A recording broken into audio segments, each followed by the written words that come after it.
Welcome back to Math with Miss Swartz. So we've talked about graphing using slope-intercept form. So what we're going to do today is we're going to look at graphs, and hopefully we're going to be able to write the equation of the line that we have on the graph in slope-intercept form. So the steps are pretty simple, okay? And if we kind of know the pieces here, which hopefully by now we do, okay? Here are the steps. We're going to find the y-intercept. Okay, we're going to find the slope by counting the rise over the run from one point on the graph to another. So if we have the y-intercept, we can always use that as one of the points and go from there. So we can count the rise over the run to the next point from our y-intercept. And then we'll just place the y-intercept and the slope in the correct spots of slope-intercept form. So again, like I said, hopefully that's not too difficult because we've worked so much and so heavily with those pieces. So what you're going to have is I gave you a worksheet that has these graphs on them. It shows you the notes as we go. So I want you to follow along on the note sheet, and then you'll have to try a couple on your own so that you're able, we want to check that so that you're able to do the homework. All right, so let's look here.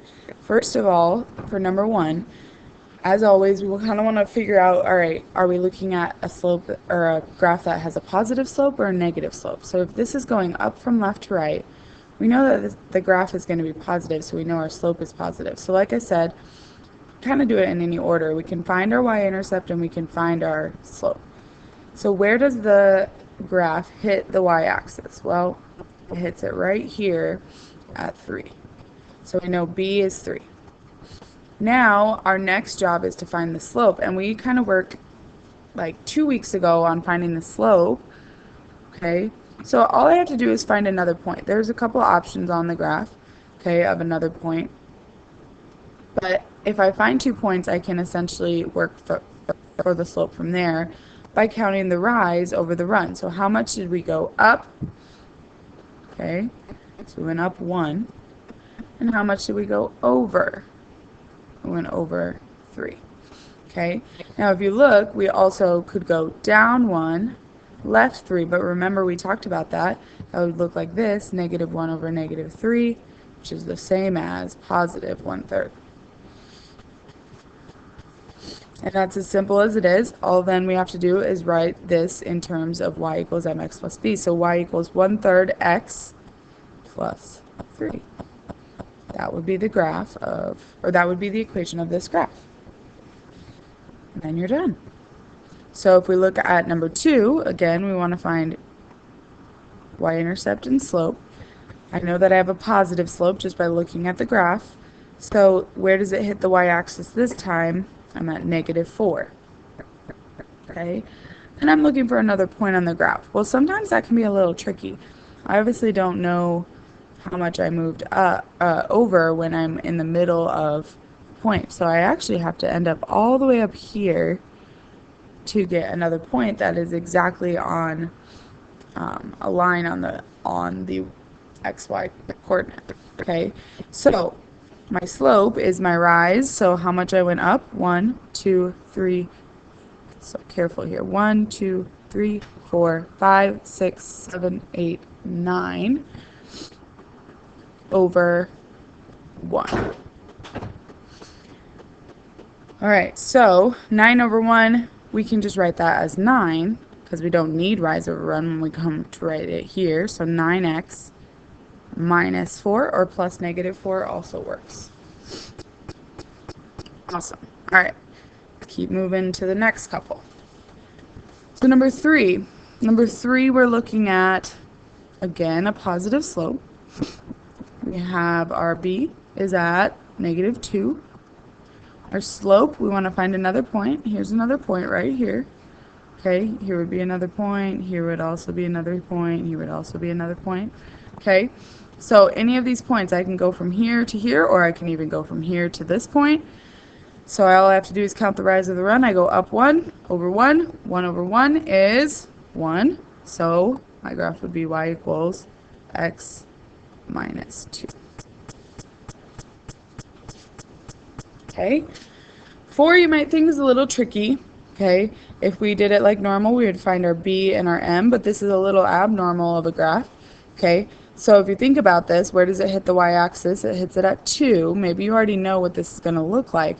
Now our slope, did we go up at all? We did not, so that would be 0 over, and then to the next point we went over 1. So our slope is 0. Well, if we were going to write that, it would look like this, 0x plus 2. Well, anything that's multiplied by 0 is just 0, so y would equal 2. If you remember horizontal lines, y equals some number is what that looks like. Okay?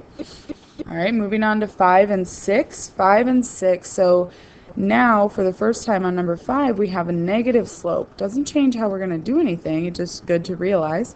It hits the y-axis at -4. Okay, another point. All right, right there would be another point. Whenever I'm looking for another point, I'm just looking where it crosses exactly on a point. So, okay, it could be here, it could be here. There's a lot of points there. All right, so if I'm looking at rise over run, I go up 2, but then I go to the left one, so I know it's -1. So then I know my slope is -2. Okay, remember left would also be considered negative. Now you could start here, you could go right 1, and if you're coming from, excuse me, yeah, you always want to work rise over run, so you never work side to side first. Sorry, I don't know what I was going for there. All right, so then we write it in slope-intercept form, -2x minus 4, or plus -4 would work too. Okay, so I'm going to start rolling through these next couple a little quickly. It hits the y-axis at 2. Our next point is here. So we go up 1 to the right 2. So that's positive. So y equals 1/2 x plus 2.